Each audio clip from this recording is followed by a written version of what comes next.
नमस्कार, मैं हूं ज्ञानेश श्रीवास्तव और हम लोग इस वक्त इंडिया लाइव पर नई संसद को लेकर चर्चा कर रहे हैं और चर्चा करेंगे।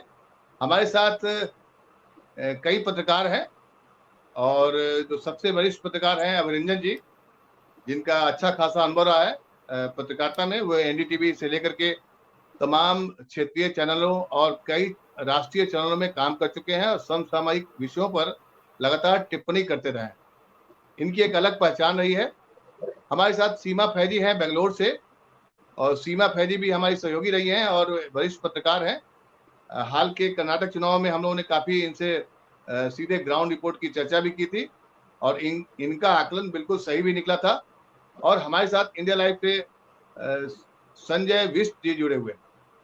सबसे पहले जो आज हम चर्चा करेंगे उसकी शुरुआत करते हैं। जो आज 19 पार्टियों ने ये ऐलान किया है कि वो नई संसद का जब उद्घाटन होगा, नरेंद्र मोदी जी उद्घाटन करेंगे 28 मई को, तो वो उसका बहिष्कार करेंगे। बहिष्कार क्यों करेंगे, किस लिए करेंगे, इसके लिए तमाम राजनीतिक पार्टियों ने अपना एक प्रेस नोट जारी किया। उसकी 2 पंक्तियां आपको पढ़कर सुनाता हूं, फिर हम लोग चर्चा इस पर शुरू करते हैं। नए संसद भवन का उद्घाटन एक महत्वपूर्ण अवसर है। हमारे इस विश्वास के बावजूद कि सरकार लोकतंत्र को खतरे में डाल रही है और जिस निरंकुश तरीके से नई संसद का निर्माण किया गया था, उसकी हमारी अस्वीकृति के बावजूद हम अपने मतभेदों को दूर करने और इस अवसर को चिन्हित करने के लिए तैयार थे। हालांकि राष्ट्रपति मुर्मू को पूरी तरह से दरकिनार करते हुए नए संसद भवन का उद्घाटन करने का प्रधानमंत्री मोदी का निर्णय न केवल एक गंभीर अपमान है, बल्कि हमारे लोकतंत्र पर सीधा हमला है, जो इसके अनुरूप प्रतिक्रिया की मांग करता है। ढेर सारी बातें लिखी गई हैं अभिनंदन जी। जो अंतिम पारा है उसमें लिखा है, 19 विपक्ष के पार्टियों ने जो अपना एक प्रेस नोट तैयार किया है। जब लोकतंत्र की आत्मा को संसद से निष्कासित कर दिया गया है तो हमें नई इमारत में कोई मूल्य नहीं दिखता। हम नए संसद भवन के उद्घाटन का बहिष्कार करने के अपने सामूहिक निर्णय की घोषणा करते हैं। हम इस निरंकुश प्रधानमंत्री और उनकी सरकार के खिलाफ शब्दों और भावनाओं में लड़ना जारी रखेंगे और अपना संदेश सीधे भारत के लोगों तक ले जाएंगे। देखिए अभिनंदन जी, चर्चा की शुरुआत करें, लेकिन जिस तरीके से, जिस लहजे में और तमाम पॉलिटिकल पार्टी देखिए एकत्रित हुई हैं और अपना संदेश दे रही हैं कि हम निरंकुश प्रधानमंत्री, एक शब्द का जिक्र है उसमें, और नई संसद का उद्घाटन होना है। नई संसद जो है बनकर तैयार है। 2.5 साल के कम समय में 60,000 श्रमिकों के योगदान को उस दिन प्रधानमंत्री उसको सम्मानित करेंगे। 2 बातें हैं। भारत के लिए ये एक बड़ी उपलब्धि भी है कि अपना एक नया संसद भवन भी हो रहा है, लेकिन दूसरी बात ये भी है कि देश की प्रमुख पॉलिटिकल पार्टी अगर उद्घाटन समारोह का सामूहिक स्तर पर विरोध करती है तो इसके राजनीतिक मायने क्या है, हम सब लोग जानते हैं। आप इस पर क्या समझते हैं अभिनंदन जी, और आपकी क्या प्रतिक्रिया है, पहले आपसे हम जानना चाहेंगे। ज्ञानेश जी, एक बात तो तय है कि ये सारी कवायद जो है वो 2024 के लोकसभा चुनाव की फील्डिंग सजाने के तौर पर है, और इस फील्डिंग को सजाने में सत्तारूढ़ खेमे की पार्टियां भी और विपक्षी पार्टियां भी, कोई पीछे नहीं रहना चाहती है। सत्तारूढ़ खेमे की तरफ से भी अपने वोट बैंक को लगातार मैसेज दिए जा रहे हैं, चाहे वो नया संसद भवन बनाना, देश को एक विकास के रास्ते पर ले जाना, देश को एक भव्यता, अपनी चीज, अपनी बिल्डिंग, एक इस तरह की चीज से जोड़ के दिखाना, वह भी एक सिंबॉलिक है अपने आप में। देखा जाए तो काम तो चल ही रहा था पुराने संसद भवन से भी, ऐसा नहीं है कि काम नहीं चल रहा था। अब ठीक है, नया संसद भवन बना है।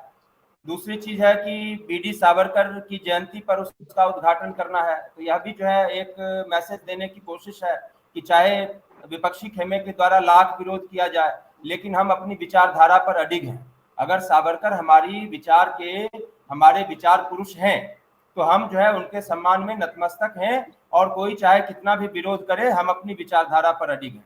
तो इनकी तरफ से 2024 के लोकसभा चुनाव से पहले हर अवसर को मैसेज देने के तौर पर इस्तेमाल किया जाता है। इसी तरह से विपक्षी पार्टियां भी हैं, वो भी जो है बेसिकली अपनी फील्डिंग सजा रही है, इससे ज्यादा कुछ नहीं कर रही है। निरंकुश प्रधानमंत्री, बहुत अच्छा, लोकतंत्र में इस तरह के शब्दों का प्रयोग होते रहना चाहिए। मैं ये कहता हूं कि जरूर होना चाहिए, जहां पर भी निरंकुशता का ना भी दिखे, एक लेश मात्र भी दिखे, आपको इस तरह के शब्दों का प्रयोग करना चाहिए और जुमले में उछालने चाहिए। लेकिन इस देश में कौन सा प्रधानमंत्री पहले निरंकुश नहीं रहा, इस पर भी जवाब देना चाहिए। क्या जवाहरलाल नेहरू निरंकुश नहीं थे? क्या इंदिरा गांधी निरंकुश नहीं थी? बिना निरंकुश हुए इंदिरा गांधी ने इस देश पर इमरजेंसी लागू कर दी। क्या राजीव गांधी निरंकुश नहीं थे? क्या बिना निरंकुश हुए उन्होंने सुप्रीम कोर्ट का फैसला शाहबानो के मामले में पलट दिया? तो आप ये देखो, क्या बिना निरंकुश हुए उन्होंने जो है डिफेमेशन बिल लाने की जो है पार्लियामेंट में तैयारी कर ली थी? तो जिसके पास भी विशाल बहुमत होता है लोकतंत्र में, वो निरंकुशता की तरफ अग्रसर हो जाता है। तो इस नाते से अगर आप कहना चाहते हैं निरंकुश प्रधानमंत्री, तो मैं कह रहा हूं कि लोकतंत्र में आपको ये आवाज जरूर उठानी चाहिए, लेकिन आपको आईना भी देखना चाहिए कि इस निरंकुशता का जो पैमाना है, उस पैमाने पर क्या केवल यही प्रधानमंत्री आते हैं या पहले के भी प्रधानमंत्री हैं। बाकी रही उद्घाटन की बात की राष्ट्रपति को करना चाहिए कि प्रधानमंत्री को करना चाहिए, तो ये ऐसा विषय है जिसमें कि आप दोनों ही पक्षों में तर्क दे सकते हैं। जैसे स्कूल कॉलेज में डिबेट कराई जाती थी, ज्ञानेश जी आपको याद होगा, तो एक बच्चा पक्ष में बोलता था, एक बच्चा विपक्ष में बोलता था, और दोनों की पूरी तैयारी कराई जाती थी, और टीचर्स जो है वहां पर मंच पर मौजूद रहते थे और जजेस जो है मौजूद रहते थे, और दोनों तरफ के बच्चे अपने अपने पक्ष के तर्कों से लैस होकर इस तरह से एक दूसरे पर हमला करते थे जैसे दोनों के तर्कों में आपको दम नजर आता था। तो यहाँ पर भी सेम टू सेम देखो वही मामला है। अगर आप ये कहना चाहते हैं अभिनंदन जी, चलिए मैं एक वाक्य में मैं कंप्लीट कर देना चाहता हूं कि देखो, अगर आप ये कहना चाहते हैं कि चूंकि राष्ट्रपति इस देश की पहली नागरिक हैं, इस देश के संवैधानिक प्रमुख हैं, संसद के दोनों सदनों की जो है वो संयुक्त तौर पर वो संबोधित करती हैं, ऐसा उनको अधिकार है, और यहाँ तक कि सरकार की भी संवैधानिक प्रमुख वही मानी जाती हैं, तो इस नाते अगर आप कहेंगे कि राष्ट्रपति को करना चाहिए तो ये बात भी बड़ी अच्छी लगती है। लेकिन प्रधानमंत्री भी सरकार का मुखिया होता है, कार्यपालिका का प्रमुख तो प्रधानमंत्री ही है। तो अब ये चीज, और ऐसा नहीं है कि पहले प्रधानमंत्री द्वारा संसद भवन के उद्घाटन के अवसर नहीं आए। जो संसद भवन की जो एनेक्सी है, जो पुराना संसद भवन है, वो तो भारत की किसी सरकार ने बनाया नहीं, उससे पहले वो बन गया। लेकिन जो जब संसद भवन में नए नए विंग्स जोड़े गए, जैसे संसद भवन में एनेक्सी जोड़ी गई, तो उसकी उद्घाटन तो खुद प्रधानमंत्री किया था, उस वक्त तो राष्ट्रपति ने नहीं किया था। तो ये पूरी तरह से देखो एक पॉलिटिकल मामला है। मैं एक नागरिक के तौर पर मुझे इस बात से कोई फर्क नहीं पड़ता कि संसद भवन की उद्घाटन जो है राष्ट्रपति मुर्मू करती है या प्रधानमंत्री मोदी करते हैं। दोनों में से कोई भी करते हैं, दोनों के पक्ष में अपने अपने तक गढ़े जा सकते हैं। विपक्ष को यह जरूर बताना चाहिए कि उनका बहिष्कार जो है केवल संसद भवन के उद्घाटन तक सीमित रहेगा, या इस संसद भवन जिसके बारे में उनका कहना है कि ये अलोकतांत्रिक और असंवैधानिक तरीके से जिसका निर्माण किया गया, जिसका उद्घाटन किया जा रहा है, क्या इस संसद भवन के अंदर किसी डिबेट में भी वो हिस्सा नहीं लेंगे? जी अभिनंदन जी, बिल्कुल सही कहा आपने कि देखिए उद्घाटन कौन कर रहा है वो महत्वपूर्ण बात नहीं है, लेकिन विरोध किस बात को लेकर के वो भी महत्वपूर्ण चीज है। तो सीमा ये बताइए कि क्या नए संसद भवन की आवश्यकता थी, या जिस तरह से देश की परिस्थितियां हैं और कोविड के बाद हम लोग निकले हैं, तमाम तरह की आर्थिक चुनौतियां भी देश के सामने में है, ऐसे में जब इसकी शुरुआत हुई थी सेंट्रल विस्टा के नाम से जो ये प्रोजेक्ट शुरू हुआ, अब बहुत कम समय में इस संसद भवन का निर्माण किया गया। तो पहले आप दो बातें बताइए मुझे कि क्या ये जो विवाद है उसमें राष्ट्रपति मुर्मू को करने से विवाद थम जाता या सब लोग आ जाते? क्या सोचती हैं आप? सीमा, बेंगलोर से आप जुड़ी हुई हैं, आप बताइए अपना विचार। इस पूरे विवाद को जब आप देखते हैं तो मुझे 2013 15 अगस्त की वो तस्वीर याद आती है कि जब मीडिया पे एक तरफ प्रधानमंत्री मनमोहन सिंह दिखाई दे रहे थे और एक तरफ जो है मोदी दिखाई दे रहे थे। वो पहली बार ऐसा मौका था कि परंपरा बड़े सिरे पे टूटी थी और निजी चैनलों ने एक प्रधानमंत्री के सामने एक प्रधानमंत्री के दावेदार को दिखाना शुरू किया था। तो मोदी जी को परंपरा तोड़ने की आदत बहुत पहले से है, जब वो सत्ता में नहीं थे तब से है उनको ये आदत, आज उनकी नई चीज़ नहीं है। और जैसा कि टीएमसी ने कहा है कि ये जो पूरा होने वाला है उद्घाटन समारोह वो आई, मी और माइन होने वाला है, इसलिए विपक्ष होता या नहीं होता, कैमरे तो मोदी जी पे ही रहने थे, दिखने वो ही थे। तो इसलिए इसका कोई ज़्यादा मायने नहीं है कि आप वहाँ होंगे या आप वहाँ नहीं होंगे करके। रही बात कि हमें ज़रूरत थी या नहीं थी, और ख़ास तौर पे कोविड के बाद और इकोनॉमी जिस तरीके से नीचे जा रही है, तो हाँ, इतनी जिस तरीके से इकोनॉमी नीचे जा रही है उसमें पैसा संसद भवन पे लगाना, ये तो उसी तरीके का हो गया कि पहले ज़माने में बादशाह लोग जब सूखा पड़ता था तो इमारतें बनवाते थे। कई सारी इमारतों के बारे में कहा गया है कि वो सिर्फ़ इसलिए बनवाई गई कि लोगों को काम मिल सके, और उन इमारतों का काम रात को होता था कि जो है अमीर मध्यम वर्ग के लोग भी जो शर्म करें कि भई ईंट गारा कैसे उठाएँ, वो भी पहुँच जाए और ईंट गारा उठा सके और कुछ कमा सके। तो मोदी जी की जो ये तर्क है वो कुछ इसी तरीके का है कि हमने इतने लोगों को काम भी दिया वहाँ पे, और कोविड के टाइम पे हमने वो बनाई, तो ये कुछ मतलब आप ये कह सकते हो कि ये मिडिवल टाइम की सोच है कि जब लोगों को ज़रूरत थी तो हमने उनको ईंट गारा उठाने का काम दिया।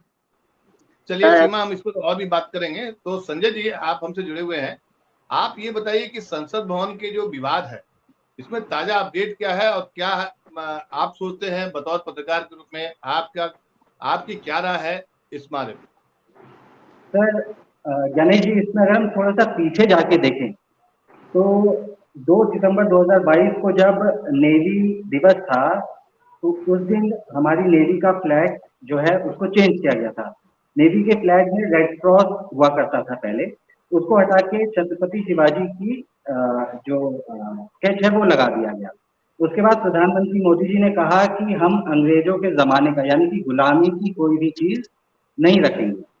अब जिस तरफ किसी का ध्यान नहीं जा रहा है वहां पे जो मेरी सोच पहुंच रही है, मैं ये सोच रहा हूँ कि जो पुराना संसद भवन है इसका जो उद्घाटन हुआ था 18 जनवरी 1927 को हुआ था, यानी जब ब्रिटिश काल था, यानी ये भी गुलामी की एक नजीर है।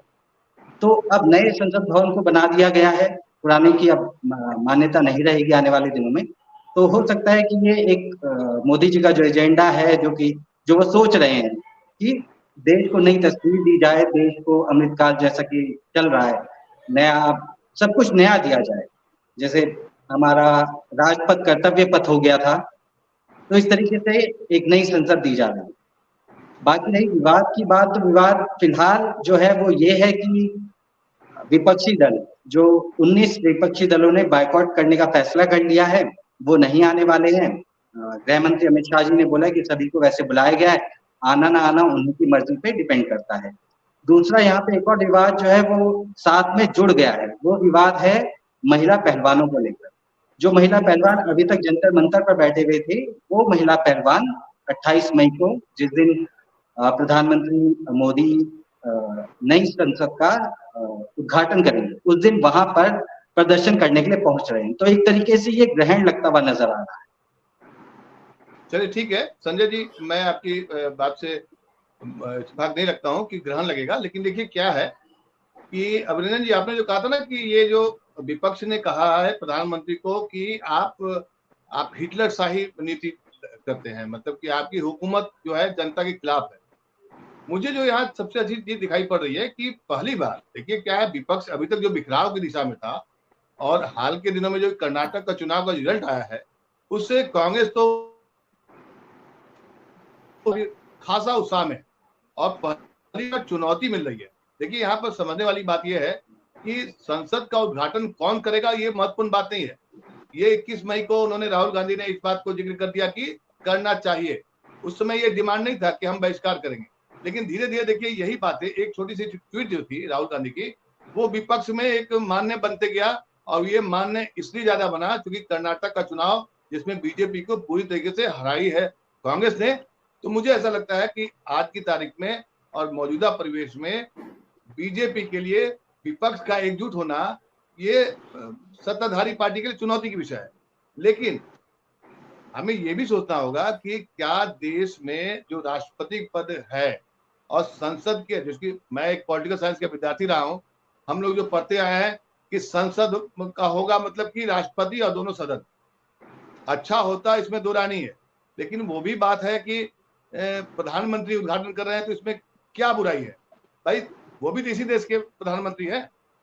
हाँ, लेकिन समय समय पर अगर आप राष्ट्रपति जो प्रथम नागरिक होते हैं उनको एक मान लिया आप इज्जत प्रतिष्ठा देते हैं, अगर आप उनसे उद्घाटन नहीं कराएंगे तो वो उस कार्यक्रम में नहीं आ पाएंगी क्योंकि वो प्रथम नागरिक है, तो जाहिर सी बात है उनको अलग रखा जाएगा।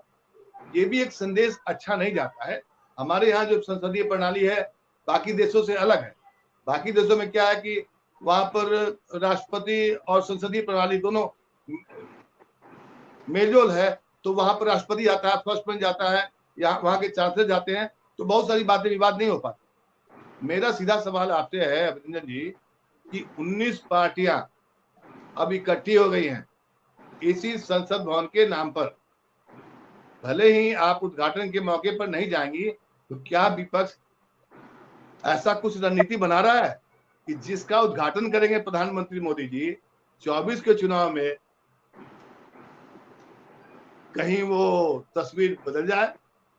क्या लगता है? नहीं, सारी फील्डिंग तो देखिए इसी चीज के लिए है। मैंने कहा आपसे, और मैंने ये भी कहा कि देश के नागरिक के तौर पर अगर राष्ट्रपति मुर्मू भी उद्घाटन करें तो मुझे खुशी होगी, प्रधानमंत्री भी करते हैं तो भी मुझे प्रॉब्लम नहीं है, क्योंकि देश के प्रधानमंत्री तो वही है भाई। और देश का प्रधानमंत्री भी जो होता है वो कोई इस तरह का व्यक्ति नहीं होता है जिसको बड़ी हे दृष्टि से देखा जाए या हर वक्त उसको खारिज किया जाए हर बात में। आखिर प्रधानमंत्री तो, हमारी उससे असहमति हो सकती है कई मुद्दों पर, लेकिन प्रधानमंत्री तो देश का वही है। लेकिन बात वही असली है जो मैंने भी कहा, जिसको आप भी कह रहे हैं, 2024 की फील्डिंग है। और फील्डिंग में अभी इकट्ठे आना ऐसे मुद्दों पर बड़ा आसान होता है ज्ञानेश जी, आप जानते हैं, आप तो पुराने और काफी अनुभवी पत्रकार हैं। ऐसे मौकों पर भावनात्मक मुद्दों पर साथ आ जाना जो है बड़ा आसान होता है। लेकिन जब हितों का टकराव होता है, जैसे कि हितों का टकराव कहां पर होगा, जब गठबंधन बनाने की बात होगी, जब अलग अलग राज्यों में सीटों के बंटवारे की बात होगी, जब देश का चुनाव लड़ा जाएगा, वहां पर कौन सी पार्टी किस किस राज्य में कितनी कितनी सीटों पर चुनाव लड़ेगी, तो वो हितों के टकराव का मामला हो जाता है। क्या वहां पर भी इस तरह की एकता बनी रह पाएगी? मैं तो देख रहा हूं कि इस तरह की पहल जो है 2-3 नेता हैं भारत में जो कर रहे हैं। बिहार से नीतीश कुमार कर रहे हैं, उधर तेलंगाना के केसीआर भी बीच बीच में करते रहते हैं, और भी 1-2 नेता हैं जो बीच बीच में, ममता बनर्जी वगैरह भी कहती हैं कि एकता होनी चाहिए। सभी एकता की बात तो कर रहे हैं, लेकिन वो एकता किस चिड़िया का नाम है? अभी कर्नाटक, जहां से पूरा सोर्स ऑफ एनर्जी आप बता रहे हैं किनको मिला, उस कर्नाटक के शपथ ग्रहण के मंच पर ममता बनर्जी और अखिलेश यादव, 2 प्रमुख राज्यों के प्रमुख नेता, जहां पर ढेर सारी लोकसभा सीटें हैं, मतलब आप समझिए कि 128 लोकसभा सीटें जिन 2 राज्यों में हैं, वहां की प्रमुख नेताओं का उस मंच पर स्थान नहीं था, वो नहीं गई या क्या कारण हुए नहीं था। तो एकता देखो, इस तरह के भावनात्मक मुद्दों पर बना लेना और कह देना कि सब गलत हो रहा है, खारिज करते हैं, मैं तो कहता हूं अच्छा, कि ये 1 साल तक आप, अभिनंदन जी इसके ये बताइए मुझे कि क्या ये मुद्दा चुनावी मुद्दा बनेगा? राष्ट्रपति मुर्मू जो है SC ST से बिलोंग करती हैं और दलित, जैसा कि उनको जब चुना गया था, उनका जब नामांकन हुआ था, तो बीजेपी ने उसका एक कार्ड खेला था कि भाई ये दलित जाति से बिलोंग करती हैं। तो सीधा एक लाइन में बताइए कि क्या ये चुनाव पर थोड़ा बहुत असर करेगा? सीमा आप भी बताइएगा, इसके बाद आपका। ये चुनावी मुद्दा नहीं बनेगा, लेकिन जो चुनाव की सरगर्मी जो तैयार की जाएगी ना, उसमें जो है आप ये समझिए कि चूल्हे में जो लकड़ियां डाली जाती है ना बहुत सारी, तो उसमें से एक लकड़ी का ये काम करेगा।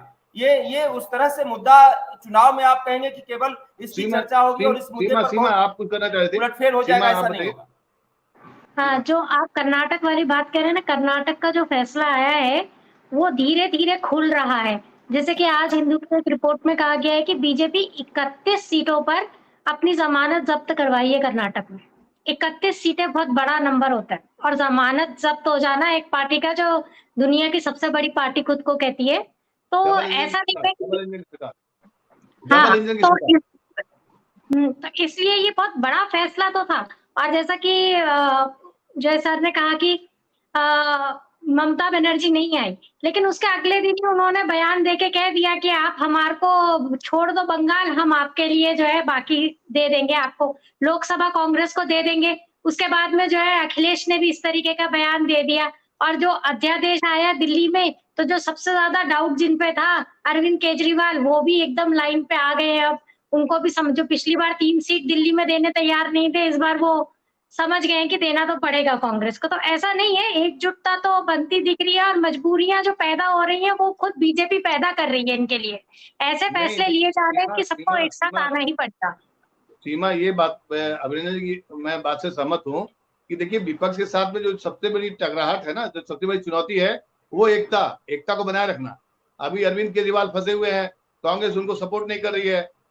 बंगाल में ममता बनर्जी और अखिलेश यादव, इधर आपको अरविंद केजरीवाल, ये एक ट्रायंगल बना हुआ है। ये चाहते भी हैं और नहीं भी चाहते हैं। अभी लंबा सफर तय करना बाकी है, लंबा तो तय करना है, लेकिन जैसे कि आप कह रहे हो ना, अखिलेश यादव और ममता बनर्जी ने मान लिया कि हम रीजनल हैं, हम रीजनल रहने तैयार हैं, नेशनल आप हो जाइए। वो सिर्फ इतना कह रहे हैं कि आप जब आप रीजन में आओगे तो याद रखना कि हम आपके सहयोगी हैं। लेकिन कांग्रेस बात को नहीं मानेगी ना, उसको राज्यों में भी पसरना है। नहीं माने, जो अपनी प्रॉब्लम ये है ना कि उसको राज्यों क्या में अपने कांग्रेस ऐसा कर सकती है कि वो पश्चिम बंगाल में अपने उम्मीदवार खड़े ना करे, उत्तर प्रदेश जैसे बड़े राज्य से अपनी पार्टी को हटा ले, उम्मीदवार खड़े न करे? तो देखो, नहीं, ऐसा नहीं होगा। ये जो है एकता की, वो ऐसी शर्त है जो मानने लायक नहीं है। देखिए, सारी जितने भी समीकरण होते हैं वो सब ऊपर तो बनते नहीं है। कई जगहों पे तो अंदर अंदर भी फैसले हो जाते हैं कि ठीक है, आप 60 सीटें ले लीजिए, मगर जो 20 है हमारी, उन पे आप मत करिए। तो ऐसे समीकरण बनेंगे। आप ऐसा क्यों सोच रहे हैं, जब सबको मुश्किल है, सबको पता है कि अभी 2019 से 2024 में ही इन्होंने इतनी मुश्किलें खड़ी कर दी, और राज्यपालों का इतनी बुरी तरीके से इस्तेमाल हुआ। उसके बाद सभी सरकारों को डर है। जब आपको महाराष्ट्र में ये कहा गया कि राज्यपाल ने अपने अधिकारों का गलत इस्तेमाल किया, तो क्या आपको लगता है कि बाकी पार्टियां नहीं समझ रही है चीज कि अगर ये 24 में आ गए तो लोकतंत्र तो पूरा धराशायी हो जाएगा? देखिए, इसमें एक और बात जोड़ना चाहूंगा कि देखिए, यहाँ चुनौती अभी जैसे एनडीए का कुनबा कैसे बढ़ा, सीट शेयरिंग करते हुए धीरे धीरे करते करते 37 पार्टियां जुड़ गई थी एनडीए का।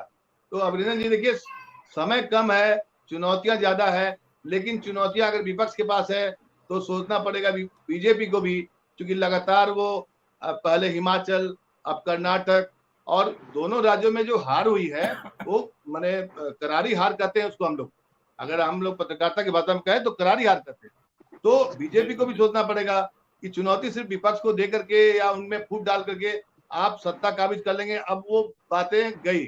अब मुझे नहीं लगता है कि आप सब कुछ पा लेंगे। हाँ संजय जी, आप भी कुछ कहना चाह रहे थे? सर, मैं तो ये कहना चाहूंगा कि अगर हम कांग्रेस की बात करें, जैसे कि आपने बोला कि कर्नाटक और हिमाचल का जिक्र किया, तो कांग्रेस के लिए जो महागठबंधन होगा, ये फायदे से ज्यादा नुकसान का सौदा साबित होगा। और इसमें जो फायदा उठाने वाला आदमी, शख्स या पार्टी होगी, वो होगी आम आदमी पार्टी। अभी पीछे मल्लिकार्जुन खड़गे जी के यहाँ बैठक हुई थी, जिसमें मिशन विपक्ष नाम दिया गया था। उससे बाहर जब निकले तो उसमें दो लोग सामने दिखे, जिसमें सबसे प्रमुख है नीतीश कुमार, जो कि जगह जगह जाकर नेताओं को एकजुट कर रहे हैं, पॉलिटिकल पार्टीज को एक साथ लाने की कोशिश कर रहे हैं। दूसरे आदमी थे अरविंद केजरीवाल। अब अरविंद केजरीवाल से जब पूछा गया कि प्रमुख चेहरा कौन होगा, वैसे अभी बहुत जल्दी है इस बारे में बात करना, लेकिन उन्होंने कहा कि एक रात में डिसाइड नहीं होता। तो जहां तक मुझे लगता है कि अभी सीमा जी ने जैसा कहा कि ऑर्डिनेंस आ गया अचानक से रात में 11 बजे, तो अरविंद केजरीवाल को लगा कि भाई ये पास नहीं होना चाहिए, तो लोकसभा राज्यसभा में वो दूसरी पार्टियों को इकट्ठा करने में जुट गए। अभी वो दबे हुए हैं, इसलिए वो सबके सामने सर झुका रहे हैं। लेकिन देखिएगा, महागठबंधन में जो सबसे बड़ा पेच फंसाएगा वो होगा अरविंद केजरीवाल और आम आदमी पार्टी। बिल्कुल सही। अभिनंदन जी, आपका क्या विचार है इस पर? संजय जी जो बोल रहे हैं बिल्कुल सही बोल रहे हैं। नहीं, अरविंद केजरीवाल केवल एक फैक्टर नहीं है, फैक्टर्स बहुत सारे हैं और हर राज्य में अलग अलग फैक्टर हैं।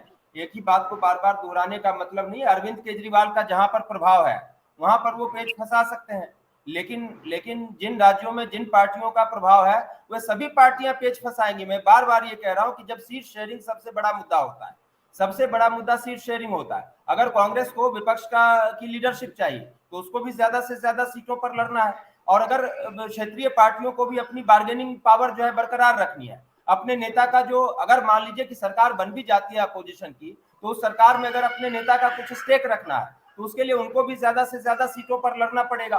तो सीट शेयरिंग का मुद्दा देखिए ऐसा मुद्दा होता है जिसको हल्के में इस तरह की बातों में चाहे जितना भी आप कर लें, लेकिन वो इतना आसान नहीं होता है। आज नीतीश कुमार कह रहे हैं घूम घूम कर कि भाई हम अपोजिशन की एकता करेंगे, और वो इसके लिए घूम भी रहे हैं, लेकिन मुझे बताइए कि खुद नीतीश कुमार को कितनी सीटें मिलेंगी बिहार के अंदर लोकसभा के चुनाव में, ये खुद नीतीश कुमार नहीं जानते हैं। और जब सीटों के बंटवारे की टेबल पर बैठेंगे तो खुद नीतीश कुमार के नीचे की जमीन खिसक जाएगी, क्योंकि उनके पास 45 तो ले देकर विधायक हैं 243 विधानसभा सीटों वाले राज्य में। अब आप बताओ, उनको जो है 10-12 सीटें अगर ये लोकसभा की ऑफर कर देंगे या कहेंगे कि आप 10 सीटों पे लड़ो, तो उसके सहारे वो कैसे करेंगे? कांग्रेस पार्टी भी कहेगी कि भाई मुझे लगता है कि ये तो आने वाले समय में ये इन बातों पर रणनीति में बात होगी और हम लोग चर्चा करेंगे भी। फिलहाल जो हम लोग का टॉपिक था कि जो नई संसद का जो उद्घाटन हो रहा है 28 मई को, उसमें दो बातें हैं। एक तो 19 पार्टियों का एकजुट हो जाना, उसका बहिष्कार करना, और उसी समय जो 1 महीने से पहलवान जो महिलाएं हैं, जो बालिकाएं हैं, जो लड़कियां हैं, वो नए संसद भवन के सामने में धरना प्रदर्शन करने का ऐलान किया है। अब मुझे लगता है कि इसमें चुनौती फिलहाल अभी मोदी सरकार को है कि ये इन सब चीजों से कैसे निपटेगी। क्योंकि देखिए अब ये जो आंदोलन है अपना रफ्तार पकड़ रहा है। कल इंडिया गेट पर काफी संख्या में भीड़ इकट्ठा हुई, हालांकि राष्ट्रीय मीडिया ने इसको उतना कवरेज नहीं दिया जितना देना चाहिए था, और दिन भर वो दूसरी खबरें पर चलते रहे। 28 मई के दिन जी हाँ सीमा कुछ बोल रही थी, बताइए। देखिए, जो आप ये बात कह रहे हैं ना, राष्ट्रीय मीडिया क्या दिखाएगा क्या नहीं दिखाएगा, नहीं, ये एक मौका था अंतर्राष्ट्रीय मीडिया को ये दिखाने का कि हमारे यहाँ लोकतंत्र मजबूत है बहुत, और देखिए हमारा लोग जो है नया संसद भवन बन रहा है और हम सब पार्टियां साथ में हैं, और हम जो है क्या कहते हैं अपने लोकतंत्र को मजबूत करने एक नई चीज उसमें ला रहे हैं, जोड़ रहे हैं। अगर ये पार्टियां नहीं होंगी तो दुनिया भर में जो एक मैसेज देने की कोशिश है वो उसको तो धब्बा लगेगा ही, और अगर बाहर प्रदर्शन होगा तो राष्ट्रीय मीडिया कवर करे ना करे, अंतरराष्ट्रीय मीडिया जरूर कवर करेगा इस चीज को। और जो मोदी जी अभी जो यात्रा पे गए हैं और जो एक हवा बनी है कि मोदी जी का बड़ा सम्मान है, उस सम्मान को भी ठेस पहुंचेगी, तो ये बात सुननी तो पड़ेगी। इतनी हठधर्मी से अब काम चलने वाला नहीं है, क्योंकि सिर्फ मैसेज यहाँ से नहीं आ रहा है और विदेशों से भी मैसेज आपको वापस आ रहे हैं, बाउंस बैक कर रही हैं खबरें, तो उन खबरों का भी आपको ख्याल करना पड़ेगा। हाँ अभिनंदन जी, मैं सीमा की बात से सहमत हूँ कि देखिए जिस तरीके से मोदी जी को अंतर्राष्ट्रीय रूप में सम्मान मिला है और देश गदगद भी है, समर्थक भी गदगद हैं, भले ही इसको आप दूसरे रूप से देखिए, लेकिन अंतर्राष्ट्रीय रूप से भारत का एक सम्मान मिला है और मोदी जी इसको प्राप्त कर रहे हैं।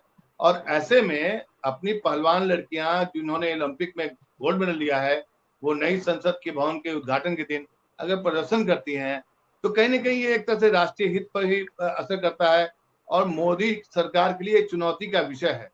क्या कहते हैं, 1-2 लाइन में बताइए ताकि हम इसको फिर समाप्त करें। निश्चित रूप से देखिए मैसेज तो अच्छा नहीं जाता। अगर इतनी सारी पार्टियां या लगभग पूरी की पूरी अपोजिशन पार्टियां अगर बहिष्कार कर देती हैं और बाहर धरना प्रदर्शन भी चलता रहता है तो मैसेज तो देखिए निश्चित रूप से अच्छा नहीं जाता। लेकिन राजनीति में दो चीजें एक साथ चलती हैं, एक आप इसकी बात कर रहे हैं कि देश के बाहर क्या मैसेज जाएगा, और दूसरा मैं इसकी भी बात करना चाहता हूं कि देश के अंदर क्या मैसेज जाएगा। देश के बाहर मैसेज जो है, हर बार जब अखलाक का मामला हुआ था और असहिष्णुता का हवाला देकर तमाम लोगों ने पुरस्कार लौटाए थे, तब क्या देश की साख बहुत बढ़ गई थी क्या?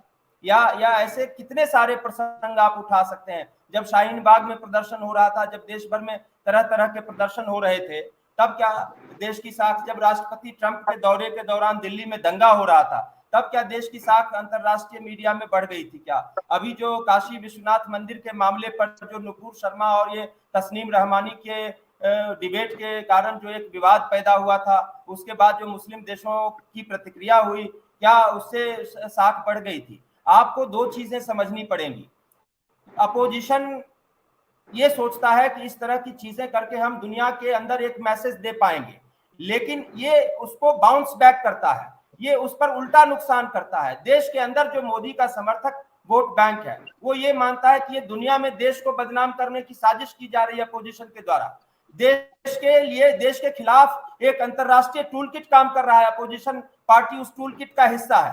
तो ये जब नैरेटिव जाता है तो फिर इसका मोदी को फायदा भी होता है। तो इसमें दोनों चीजें देखिए हैं कि बाहर क्या मैसेज जा रहा है ये आप देख रहे हैं, लेकिन मैं एक विश्लेषक के तौर पर, एक निरपेक्ष पत्रकार होने के तौर पर ये भी साथ साथ देखना चाहता हूं कि देश के अंदर क्या मैसेज जाता है। अगर एक यज्ञ हो रहा है देश के अंदर, तो अगर आप उसमें व्यवधान डालेंगे तो यज्ञ में तो व्यवधान उत्पन्न होगा, लेकिन व्यवधान डालने वालों को भी समाज जो है कल्प्रिट मानेगा। हमारे देश की जिस तरह की परंपरा रही है और समाज के जो सोचने का तरीका रहा है, उसके अनुभव के आधार पर मैं ये चीज कह सकता हूं कि जो यज्ञ में व्यवधान डालेगा वो सफल हो जाएगा, लेकिन इसके बावजूद समाज उसको भी कहीं ना कहीं कल्प्रिट मानेगा। तो ये बाउंस बैक भी कर सकता है अपोजिशन को, आप ये बात मान कर चलिए, क्योंकि इसको एक अंतरराष्ट्रीय टूल किट का हिस्सा माना जाएगा। चलिए सीमा जी, मैं ये कह रही हूँ कि जो आप बात कह रहे हैं ना, वो 2019, 20, 21 तक मैं आपकी बात मान सकती थी। अभी परिस्थितियां बहुत बदल चुकी हैं, सबकी जेब में पैसा नहीं है और अब बुराइयां नजर आनी शुरू हो गई हैं, जो आपको कर्नाटका में दिखी। सारी चीजें होने के बावजूद भी प्रधानमंत्री मोदी ने यहाँ के बजरंगबली के नाम पर वोट दो बोलने के बाद भी वोट नहीं दिया लोगों ने। तो परिस्थितियां बहुत बदली हैं। और जो मैंने जो आपसे बात कही थी कि बाहर से खबरें अंदर आती हैं, उनका असर पड़ता है, तो ये मैं सोशल मीडिया की बात कर रही हूँ, जो कि एक बहुत बड़ा इन्फ्लुएंसर है। इनकी अपनी कोर जो इनका वोटर है उसके लिए, जो मिडिल क्लास है उसके लिए, वो सोशल मीडिया पे जाता है और वो भी आजकल चीजें देखने लगा है। वो भी सोचता है इतनी हठधर्मी क्यों करना है, एक अगर राष्ट्रपति भी तो आप ही की चुनी हुई है, उससे करा लेते तो क्या चला जाता। तो चीजें बदली है, राहुल गांधी के पक्ष में भी चीजें बदली है, मोदी जी के खिलाफ भी लोगों के मन में चीजें बदली हैं। और जो एक न्यूट्रल नहीं कहूंगी मैं, जो 60 to 70% मोदी जी के पक्ष में थे लोग, अब वो 50% की तरफ आ रहे हैं। तो इन 50% को 40 ना होने दिया जाए, उसका ख्याल बीजेपी को करना पड़ेगा। हाँ, इसमें दो राय नहीं। मैं आपको बता दूं कि लगातार दो राज्यों में जो चुनाव की जो हार हुई है, ये साफ बताता है कि कहीं न कहीं आपके ग्राफ में कमी आई है, आपके स्टार प्रचारकों में कमी आई है, आपके पार्टी में कुछ कमी है, तभी तो लोग वोट नहीं दे पा रहे हैं। जबकि विदेश में आपका डंका बज रहा है, विदेश में डंका बज रहा है, मणिपुर जल रहा है, देश में तमाम तरह की समस्याएं हैं। खैर संजय जी, लास्ट में आप 1-2 लाइन बताइए, मैं उसको समाप्त करूंगा, समय होने चला है। गणेश जी, जब हम विदेश की बात कर रहे हैं तो प्रधानमंत्री ऑस्ट्रेलिया के दौरे पे प्रधानमंत्री ने कहा कि शेन वॉर्न, जो कि एक क्रिकेटर, महान क्रिकेटर, स्पिन बॉलर कहे जाते हैं, माने जाते हैं, उनकी मृत्यु पे कहा कि उन्हें बहुत खेद है। ये एक स्पोर्ट्स पर्सन पे प्रधानमंत्री की टिप्पणी थी, अंतर्राष्ट्रीय स्पोर्ट्स पर्सन पर। वहीं हमारे जो घर के एक खिलाड़ी हैं, वो आज जंतर मंतर पर 44 डिग्री के टेम्परेचर में धूप में बैठे हैं, गर्मी में बैठे हैं, समझिए। तो यहाँ वो सुन नहीं रहे हैं और पब्लिक जो है, जो खिलाड़ी हैं हमारे, वो भी यही मांग कर रहे हैं कि सरकार उनकी कम से कम सुन ले। तो यहाँ थोड़ा मुझे विवादास्पद समझ नहीं आता कि प्रधानमंत्री बाहर जाते हैं, वहां के खिलाड़ी की तारीफ कर देते हैं, घर के खिलाड़ी की तारीफ नहीं होती है। मतलब तारीफ तो होती है, लेकिन जब उसे जरूरत है तब नहीं। देखिए, बात तो बिल्कुल सही कहा आपने, लेकिन एक बात मैं बताऊंगा, लोकतंत्र में यही एक खूबी है, पब्लिक सब जानती है, समय आने पर सब कुछ पलट देती है। जब इंदिरा गांधी को पलट दी, 70 साल वाली कांग्रेस सरकार को पलट दी, तो मोदी सरकार को पलटने में देर थोड़ी लगेगी। और ये बातें इसलिए बोल रहा हूं मैं कि पब्लिक सब कुछ जानती है। लोकतंत्र की खूबी यही है। आज 19 विपक्ष के पार्टी अगर मान लिया विरोध कर रहा है और हम लोग चर्चा कर रहे हैं, कौन सही है कौन गलत है, ये तो जनता चुनाव के समय में अपना वोट देकर के बताएगी। लेकिन चलिए, चलते चलते हम आप सभी से एक सीधा सवाल, रैंडम सवाल करेंगे। रैपिड सवाल ये रहेगा कि अगर आपको कहा जाए कि आपको 2 मौका दिया जाता कि राष्ट्रपति उसका उद्घाटन करें तो बेहतर था या प्रधानमंत्री करें, अभिनंदन जी आप एक लाइन बताइए, आप किसको अच्छा माने? निश्चित रूप से राष्ट्रपति किसी एक को बताइए। इसमें कहीं कोई नहीं, मैंने कह दिया, मैं लाग लपेट नहीं रखता। राष्ट्रपति निश्चित रूप से बेहतर होती, लेकिन प्रधानमंत्री द्वारा उद्घाटन के उदाहरण भी मौजूद है। जी बिल्कुल सही कहा। सीमा, आपकी नजर में किसको उद्घाटन करना चाहिए था? मेरे हिसाब से तो राष्ट्रपति को करना चाहिए था, क्योंकि वो किसी पार्टी से नहीं होती। प्रधानमंत्री एक पार्टी के नेता भी होते हैं, इसलिए एक पार्टी के नेता का इस तरीके से देश के प्रधानमंत्री होने के बाद भी वो अपनी पार्टी का प्रचार करते हैं, तो इसलिए उनका जो है इस तरीके का उद्घाटन करना, वो भी संसद भवन का, मुझे गलत लगता है। संजय जी, आपकी नजर में आप किसको? सर, ज्ञानेश जी, राष्ट्रपति को ही उद्घाटन करना चाहिए था, ये मेरा मानना है, क्योंकि वो सर्वे सर्वा होती हैं। कॉन्स्टिट्यूशन के आर्टिकल 60 और 111 इस बात को बताते हैं कि राष्ट्रपति सबसे ऊपर होती हैं और प्रथम नागरिक हैं देश की, तो उन्हीं का ये हक बनता भी है। नहीं, चलिए ठीक है, आप सभी को लोगों की अपनी अपनी राय है। देखिए, देश तो यही है, अपना देश तो विविधताओं का देश है।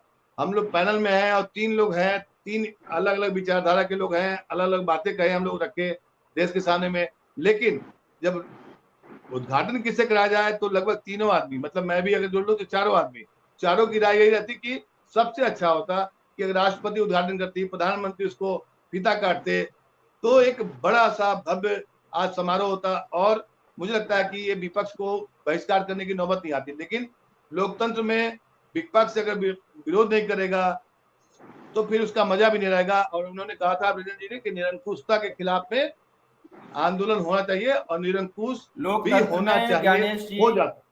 जी ज्ञानेश जी, लोकतंत्र में संवाद जो है कायम रहना चाहिए और कभी कभी विरोधी दलों की आवाज को भी सुन लेना चाहिए, तो ये बात तो मैं मानता ही। तो लेकिन अभी आपको मैं बताऊं कि लोकतंत्र में संवाद सबसे बड़ा समाधान का विषय है और ये अभी हाल के दिनों में हम सब मित्रों में भी कमी रही है, पत्रकारिता में भी कमी आई है। अपोजिशन ने मुद्दा अच्छा उठाया है, लेकिन तरीका मुझे लगता है थोड़ा ज्यादा नकारात्मक हो गया, जिसके कारण मुझे लगता है देश में शायद अपोजिशन के प्रति भी एक नाराजगी पैदा हो सकती है कि आपने किया कि मैं अगर अभी भी मोदी जी ये फैसला बदल के राष्ट्रपति के हाथ से करवा लेंगे तो शायद उनके लिए ये सुपर सिक्सर हो जाएगा। अगर अभी भी ये फैसला बदला जाए और सुपर सिक्सर की तरह वो इसका इस्तेमाल कर सकते हैं, बीजेपी इसका इस्तेमाल कर सकती है। सीमा अभी 4 दिन बाकी है, 2 दिन बाकी है, मोदी जी कुछ भी कर सकते हैं, मोदी है तो मुमकिन है, कहा भी गया है। हाँ, लेकिन उनका ईगो बहुत बड़ा है तो ये जरा मुश्किल है कि वो छोड़ दे और राष्ट्रपति से करा ले। ईगो उनका अभी आज तक तो हम लोग उनका अपने ईगो के सामने झुकते ही देखा है। देखिए सीमा जी, हो सकता है मोदी जी रात 8 बजे टीवी पर आए और अचानक से अनाउंस कर दें कि कल जो है, लेकिन ये बात जरूर है कि अब अगर करेंगे तो इसका क्रेडिट विपक्ष ले जाएगा। हाँ, सही का सही। लेकिन अगर फिर भी उनके लोग कह सकते हैं ये चीज कि ये सुपर सिक्सर मोदी जी ने मारा और वो झुक गए, लेकिन ये है कि मतलब वो मुश्किल मुझे लगता है क्योंकि उनकी आज तक उन्होंने ऐसा कुछ करके दिखाया नहीं है कभी। सीमा, फिलहाल सिक्सर मोदी जी विदेश की धरती पर मारे हुए हैं और जो खबरें आई हैं, आप खबरें देखिए, जो मीडिया में देखिए, सिक्सर चला है उनका विदेश की धरती पर। आप सभी लोग आए, अच्छा लगा। अभिनंदन जी, समय समय पर आप आते रहिए। सीमा, आप भी जुड़ते रहिए। हम लोग संवाद की जो प्रक्रिया है अपने तरीके से, अपने हिसाब से रखेंगे और जारी रखेंगे। आप सभी लोग का धन्यवाद।